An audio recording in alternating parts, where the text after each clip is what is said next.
యోధులు మంచి rebel star చాలా కర్ణాటక రెడ్డి గారు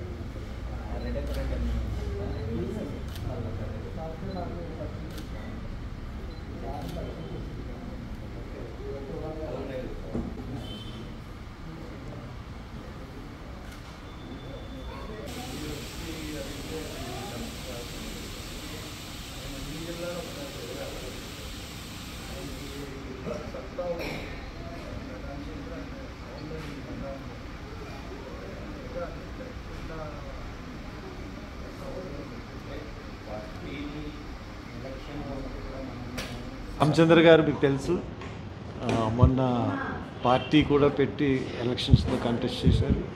పార్టీ ఆవిర్భావం కూడా బీసీలకి అధికారం కావాలన్న ఉద్దేశంతో పార్టీ పెట్టడం జరిగింది. అదే ఉద్దేశంతో ఆయన ముందుకు వెళ్తూ ఉన్నారు.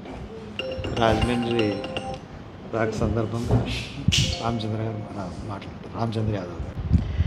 మిత్రులందరికీ నమస్కారం తెలియజేస్తూ, ఈరోజు పెద్దలు కాంగ్రెస్ పార్టీ సీనియర్ నాయకులు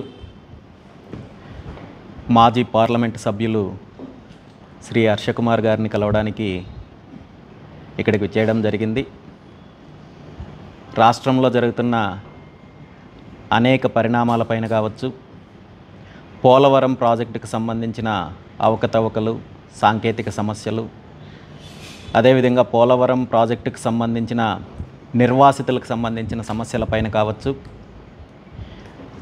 ఇప్పుడు రాష్ట్రంలో జరుగుతున్న అనేక వివాదాలకు సంబంధించి ప్రధానంగా వర్గీకరణ అంశానికి సంబంధించి కావచ్చు, అదేవిధంగా క్యాస్ట్ సెన్సస్కి సంబంధించి కావచ్చు, ఇలాంటి అనేక కీలక అంశాలపైన చర్చించడం జరిగింది.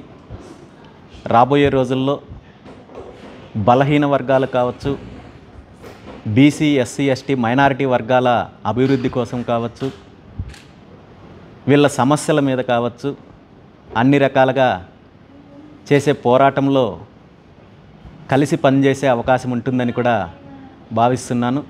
దీనికి సంబంధించి ఇంకా పోలవరం విషయంలో కావచ్చు, మిగిలిన అన్ని అంశాల్లో కూడా పోరాటం చేయడానికి కూడా, కలిసి పోరాటం చేయడానికి పెద్దలు కూడా సంసిద్ధత వ్యక్తం చేశారు. రాబోయే రోజుల్లో అన్ని విషయాలు కూడా తెలియజేస్తాం. వర్గీకరణ మూమెంట్కి సంబంధించి మొన్న హర్షకుమార్ గారు ఉభయ తెలుగు రాష్ట్రాలకు సంబంధించిన మీటింగ్ అత్యవసర సమావేశం కూడా పెట్టి ఇక్కడ ఒక నిర్ణయాలు తీసుకోవడం జరిగింది తీర్మానాలకు సంబంధించి. అంటే మీ పరంగా ఈ ఉద్యమానికి ఏ రకంగా మీరు మద్దతు ఇస్తారు? కేంద్రం సుప్రీంకోర్టు తీసుకున్నటువంటి తీర్పు, ఇచ్చినటువంటి ధర్మాసనం ఇచ్చినటువంటి తీర్పు మీద మీ వైఖరి? వర్గీకరణ అనేది చాలా సున్నితమైన అంశము. ఈ అంశానికి సంబంధించి ఒక నిర్మాణాత్మకంగా కాకుండా, రాజ్యాంగ సవరణ జరగకుండా, 341 ఆర్టికల్ అమెండ్మెంట్ జరగకుండా సుప్రీంకోర్టు ఆధారంగా వర్గీకరణ చేయొచ్చని ఏదైతే ప్రభుత్వంలో ఉన్న వాళ్ళు అనుకుంటున్నారో, ఇది చాలా విరుద్ధమైన అంశము. ఈ అంశం మీద ఇంకా పెద్దలతో చర్చించి బీసీవై పార్టీ స్టాండు స్పష్టంగా తొందరలోనే తెలియజేయడం జరుగుతుంది. రాజమండ్రి వచ్చిన సందర్భంగా పలు విషయాల మీద చర్చలు జరిపాం. ముఖ్యంగా పోలవరం విషయంలో ఇరు ప్రభుత్వాల తప్పులు మనకు కనపడతా ఉన్నాయి. ఎవరు ఎక్కువ తప్పు చేశారంటే, కానీ ఫ్రమ్ ది బిగినింగ్ నుంచి ముఖ్యమంత్రులు వచ్చినప్పుడు అలా కాంట్రాక్టులను మార్చి దీన్ని ఒక ఏటీఎం కిందే వాడుకునే పరిస్థితి ఈ పోలవరం ప్రాజెక్ట్ని ఆ రకంగానే చూసి ఆ రకంగానే నిర్మించడం వల్ల ఈరోజు మళ్ళీ మొదటి స్థాయికి వచ్చింది. అంటే ఎక్కడైతే బిగిన్ చేశారో మళ్ళీ ఆ బిగినింగ్ మొదలు పెట్టాల్సిన పరిస్థితిలోకి పోలవరం వచ్చింది. అందు గురించే రాజమండ్రిలో ఒక రౌండ్ టేబుల్ సమావేశం నిర్వహించాలని చెప్పి మేము అనుకున్నాం. అదేవిధంగా ఇప్పుడు హైదరాబాద్లో రేవంత్ రెడ్డి కుల విభజన చేపట్టడానికి అసెంబ్లీలో ప్రకటించాడు. త్వరలోనే కుల విభజన జరుగుతుందని కూడా ప్రకటించాడు.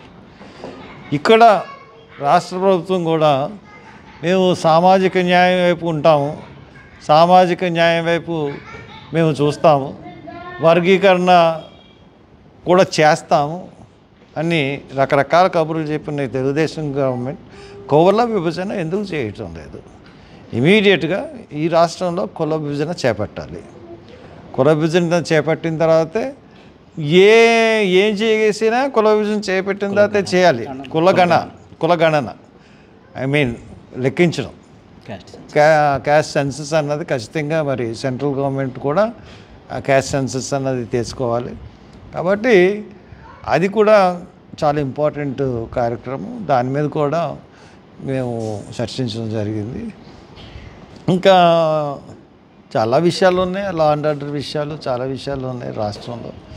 చంద్రబాబు నాయుడు గారు ప్రామిస్ చేసి ఇప్పటిదాకా వాటి మీద నోరు విప్పని సమస్యల మీద కూడా మేము చాలా చర్చించాం. కాబట్టి అన్నిటి మీద మళ్ళీ ఒకసారి కూర్చున్న తర్వాత మేము ముందుకు వెళ్తామని చెప్పి తెలియజేస్తాం. ఇక్కడ బయలుదేరే ముందు 10 minutes ముందు బ్రేక్ఫాస్ట్ చేశాను. ఇంకోసారి కలుస్తాను.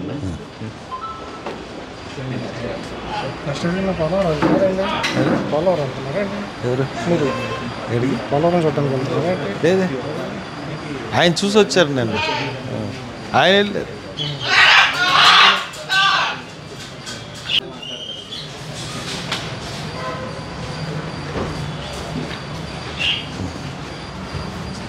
ఒకసారి వెళ్ళి కలుపుతాను.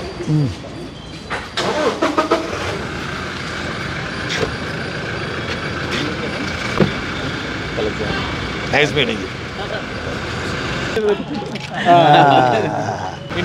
అదే ప్లస్ బయట ఇంకా సోషల్గా కనెక్టివిటీ ఉంటుంది కదా. Right. Thank you sir, thank you.